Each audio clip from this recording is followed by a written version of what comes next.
Hello everyone, তোমরা সবাই কেমন আছো? আমি তো খুব ভালো আছি। তো আজ আবারও নিয়ে চলে এসেছি একটা মিনি ভ্লগ। তো আজ সকাল সকাল বেরিয়ে পড়েছি একটা জায়গা যাওয়ার উদ্দেশ্যে। আর কোথায় যাব সেটা তো তোমরা একটু পরে দেখতেই পাবে। তো আমরা এখন বাস থেকে নেমে গেছি, আর আমরা যে জায়গাটা যাব সেটা তোমরা আশা করি বুঝতেই পেরেই গেছো। হ্যাঁ, আমরা গেছিলাম সেদিন মাচানতলা, মানে বাঁকুড়ার মাচানতলা। যারা বাঁকুড়াতে থাকো তারা নিশ্চয়ই জানো এই জায়গাটা কতটা সুন্দর।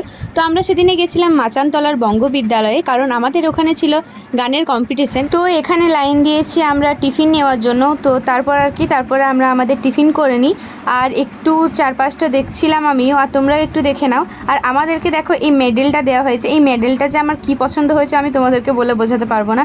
তো যাই হোক, তারপরে একটু আমরা ঢং করে নিই, আর আমাদেরকে তারপরে ডাকা হয় উপরে, মানে যে জায়গায় কম্পিটিশান হবে আর কি। কিন্তু আমরা যেখানে যাই সেখানে যেয়ে আমাদেরকে বললো তোমরা এখানে একটু অপেক্ষা করো, তো তারপরে তোমাদেরকে ডাকা হবে। তো আমরা সুযোগের অপব্যবহার না করে আমরা একটু ঘুরতে গেছিলাম, মানে মা আর আমি একটু ঘুরতে গেছিলাম। তো তখন কিছু নিয়ে এমনি ঘুরে চলে এসেছিলাম।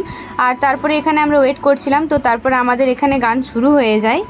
আর আমাদের এটা ছিল একটা সমবেত গণসঙ্গীত সলিল চৌধুরীর।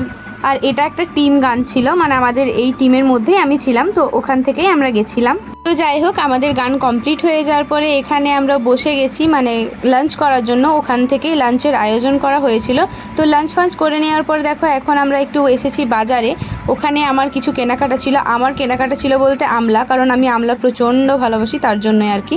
তো যাই হোক, চলো এবারে বাড়ি যাওয়া যাক, অনেক হয়েছে ঘোরাঘুরি। আর তারপরে আমরা এখানে বাস স্টপে যে বাসের জন্য অপেক্ষা করছিলাম, আর অপেক্ষা করার পরে বাস চলে আসে আর আমরা সিট পেয়ে বসে যাই। তারপর বাস থেকে নেমে যাই, আর এখানে কি অবস্থা দেখতে পাচ্ছ আমার চোখের মুখের, বিশেষ করে চুলটার।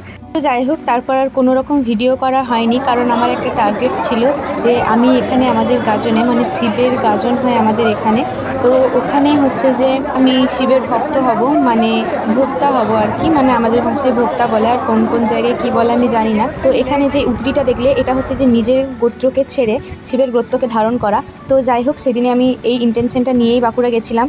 কিন্তু আমাকে ঠাকুর ডেকেছিল বলে হয়তো আমি হতে পেরেছি, নয়তো একদমই হতে পারতাম না। তো যাই হোক, কোনো রকম ভিডিও তখন আমি শেয়ার করতে পারিনি, যেটুকু পেরেছি তোমাদের সাথে শেয়ার করেছি। সবচেয়ে বড় কথা হচ্ছে যে আমি ভোক্তা হতে পেরেছিলাম, তার একটাই কারণ, হয়তো আমাকে ঠাকুর ডেকেছিল যে তুই আমার ভোক্তা হ, তার জন্যই আর কি। তো যাই হোক, তো এখান থেকে একটা যাওয়ার নিয়ম আছে, মানে যেখানে শিবের মন্দির সেখান থেকে শিব ঠাকুরকে নিয়ে আরেকটা গ্রামে আসতে হয়। আর সেখানে গ্রামে এসে আগে বেলগাছে, মানে বেলগাছে হচ্ছে যে 3 পাক ঘুরতে হয়। এটা কি নিয়মের মধ্যে পড়ে আমার ঠিক জানা নেই, কিন্তু আমিও করেছি। এটা আমি ঠিক তোমাদেরকে বোঝাতে পারছি না। তো এর পরের দিনে তোমাদেরকে সবটা ক্লিয়ার করে দেবো আমি বড় ভ্লগে। আর যেটুকু পেরেছি সেটুকুই তোমাদের সাথে শেয়ার করলাম। তো যাই হোক, এখন আমি খেয়ে নিই, কারণ আজ খেয়ে নিলে কিন্তু কালকের থেকে খেতে পাবো না, মানে সারাদিন উপোস আর কি। তো যাই হোক, আজকের মতন এই পর্যন্তই। ততক্ষণ সবাই সুস্থ থেকো, ভালো থেকো, বাই বাই।